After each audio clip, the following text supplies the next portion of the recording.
1 Raja-Raja pasal 3. 1 Raja-Raja pasal 3 kita baca.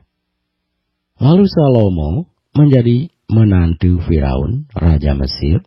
Ia mengambil anak Firaun dan membawanya ke kota Daud, sampai ia selesai mendirikan istananya dan rumah Tuhan dan tembok sekeliling Yerusalem. Hanya bangsa itu masih mempersembahkan korban di bukit-bukit pengorbanan, sebab belum ada didirikan rumah untuk nama Tuhan sampai pada waktu itu. Dan Salomo menunjukkan kasihnya kepada Tuhan dengan hidup menurut ketetapan-ketetapan Daud ayahnya. Hanya ia masih mempersembahkan korban sembelihan dan ukupan di bukit-bukit pengorbanan. Pada suatu hari raja pergi ke Gibeon untuk mempersembahkan korban, sebab disitulah bukit pengorbanan yang paling besar. 1000 korban bakaran dipersembahkan Salomo di atas mezbah itu. Di Gibeon itu Tuhan menampakkan diri kepada Salomo dalam mimpi pada waktu malam. Berfirmanlah Allah, mintalah apa yang hendak ku berikan kepadamu.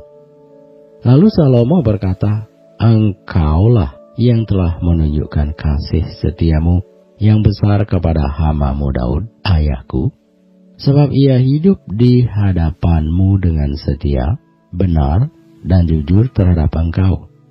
Dan engkau telah menjamin kepadanya kasih setia yang besar itu dengan memberikan kepadanya seorang anak yang duduk di tahtanya seperti pada hari ini.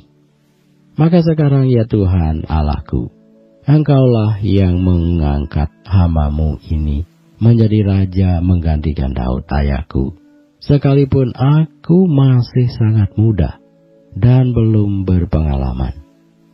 Demikianlah hamba-Mu ini berada di tengah-tengah umat-Mu yang Kau pilih, suatu umat yang besar, yang tidak terhitung dan tidak terkira banyaknya. Maka berikanlah kepada hamba-Mu ini hati yang faham menimbang perkara, untuk menghakimi umat-Mu dengan dapat membedakan antara yang baik dan yang jahat. Sebab siapakah yang sanggup menghakimi umat-Mu yang sangat besar ini? Lalu adalah baik di mata Tuhan bahwa Salomo meminta hal yang demikian. Jadi berfirmanlah Allah kepadanya, oleh karena engkau telah meminta hal yang demikian, dan tidak meminta umur panjang, atau kekayaan, atau nyawa musuhmu, melainkan pengertian untuk memutuskan hukum, maka sesungguhnya aku melakukan sesuai dengan permintaanmu itu. Sesungguhnya aku memberikan kepadamu hati yang penuh hikmat dan pengertian, sehingga sebelum engkau tidak ada seorang pun seperti engkau, dan sesudah engkau takkan bangkit seorang pun seperti engkau. Dan juga apa yang tidak kau minta, aku berikan kepadamu, baik kekayaan maupun kemuliaan, sehingga sepanjang umurmu takkan ada seorang pun seperti engkau di antara raja-raja. Dan jika engkau hidup menurut jalan yang kutunjukkan dan tetap mengikuti segala ketetapan dan perintahku, sama seperti ayahmu Daud, maka aku akan memperpanjang umurmu. Lalu terjagalah Salomo, ternyata ia bermimpi. Sekembalinya ke Yerusalem, berdirilah ia di hadapan tabut perjanjian Tuhan. Dipersembahkannya korban-korban bakaran dan korban-korban keselamatan. Kemudian ia mengadakan perjamuan bagi semua pegawainya. Pada waktu itu, masuklah 2 orang perempuan sundal menghadap raja. Lalu mereka berdiri di depannya. Kata perempuan yang satu, ya tuanku, aku dan perempuan ini diam dalam satu rumah.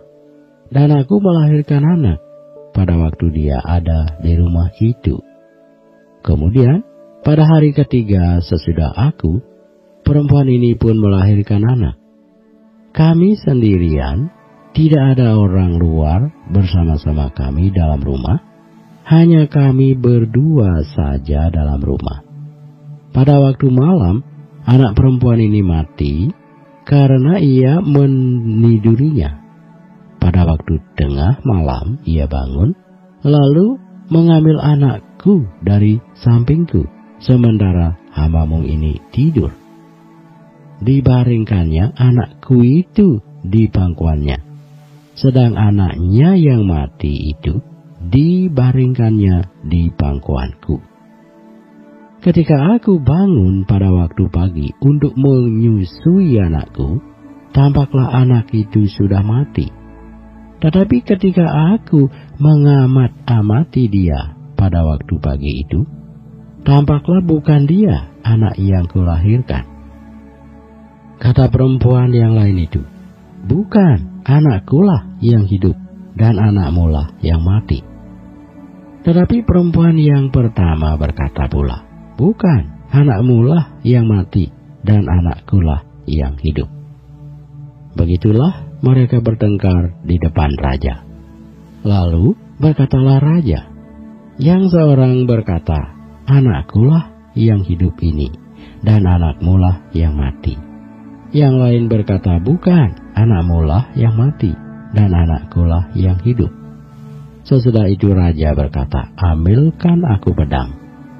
Lalu dibawalah pedang ke depan raja.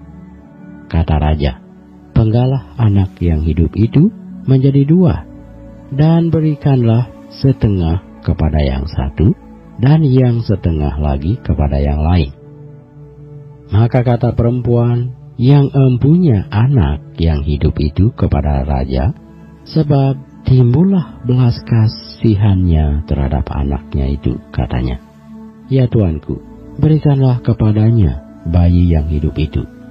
Jangan sekali-kali membunuh dia.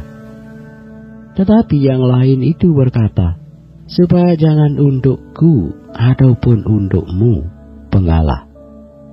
Tapi raja menjawab, katanya, berikanlah kepadanya bayi yang hidup itu.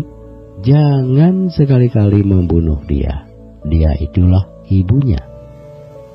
Tetapi seluruh orang Israel mendengar keputusan hukum yang diberikan raja, maka takutlah mereka kepada raja, sebab mereka melihat bahwa hikmat daripada Allah ada dalam hatinya untuk melakukan keadilan.